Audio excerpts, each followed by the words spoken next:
Hello guys, good afternoon everyone. সবাই কেমন আছো? আশা করি সবাই ভালো আছো। তো আমিও ভালো আছি। আজকে আবার চলে আসলাম দুপুরের মেনু নিয়ে।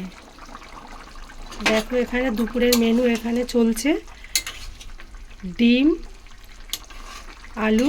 দেখো লাল লাল ডিম আলু, লাল লাল লাল ঝোল। এই দেখো ডিম দিয়ে আলু দিয়ে লাল লাল ঝোল।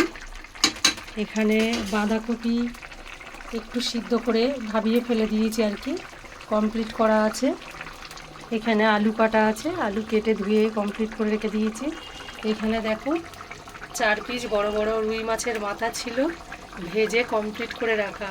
এইটা দিয়ে আর এই বাঁধাকপি দিয়ে, বাঁধাকপি ফুলকপি সব রকম অ্যাড করা আছে, একটু পেঁপে ছিল ওর মধ্যে দিয়ে দিয়েছি। এইটা একটা সবজি বানাবো।